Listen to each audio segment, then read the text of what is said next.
तर बारामतीत ईव्हीएम ठेवलेल्या गोदामाचे सीसीटीव्ही 45 मिनिटं बंद पडले होते। शरद पवार गटाच्या तक्रारीनंतर सुप्रिया सुळे यांनी हे ट्विट केलंय। शरद पवार गटाच्या तक्रारीनंतर गोदामातील सीसीटीव्ही सुरू झाले आहेत। सीसीटीव्ही 45 मिनिटं बंद पडले होते ही संशयास्पद बाब असल्याचा आरोप सुप्रिया सुळे यांनी केलाय।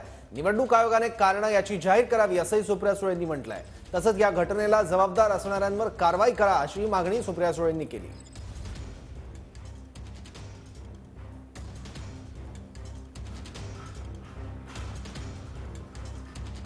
बारामतीमध्ये ज्या पद्धतीने मतदान झालं तिथे गोडाऊनमध्ये ज्या ईव्हीएम मशीन ठेवल्यात तिथले सीसीटीव्ही बंद आहेत सध्या, अशी माहिती समोर येत आहे। शरद पवार गटाकडले त्या संबंधित तक्रार सुरू केलेली आहे। नक्की या संदर्भामध्ये पारदर्शकता ही राहिली पाहिजे, ही आपल्या सगळ्यांची मागणी आहे आणि म्हणूनच ती तक्रार दाखल करण्यात आलेली आहे। आदरणीय पवार साहेबांना हे माहीत आहे की तुतारीचा बारामती लोकसभेमध्ये पराभव झालेला आहे। रोहित पवारांनी मतदानाच्या पूर्वसंध्येला केलेले एकामागून एक 5 ट्विट ज्याला कुठलाही अर्थ नव्हता, पैसे वाटपाचा केलेला आरोप खोटा, तो अपलोड केलेला व्हिडिओ खोटा आणि ज्या ठिकाणी ईव्हीएम मशीन आहे तिथलं सीसीटीव्हीच बंद असल्याचा एक व्हिडिओ तुतारी गटाकडून अपलोड केलाय, ही त्यांची शेवटची फळफळ आहे।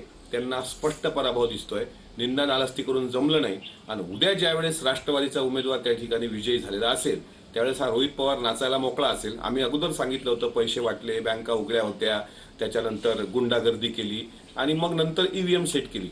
याला रडीचा डाव म्हणतात, जो तुतारी गटाने खेळलाय। सध्या टीव्हीवर एक बातमी व्हायरल होतीये की बारामती येथील गोदामामधील कॅमेरे बंद आहे, परंतु त्याची सविस्तर चौकशी केली आहे आणि त्याच्यामध्ये असं दिसून आलंय की इलेक्ट्रिशियन काम करत असताना अल्प कालावधीसाठी त्यांनी एक केबल काढली होती, त्यामुळे टीव्ही युनिटवर डिस्प्ले होत नव्हता। मात्र सर्व कॅमेरे फंक्शनल आहे, सर्व डेटा त्या कालावधीचा देखील इंटॅक्ट आहे आणि आता कुठलीही प्रकारची अडचण नाही। सर्व प्रक्षेपण हे आपल्याला टीव्ही युनिटवर व्यवस्थित दिसत आहे आणि कुठल्याही प्रकारची अडचण नाही।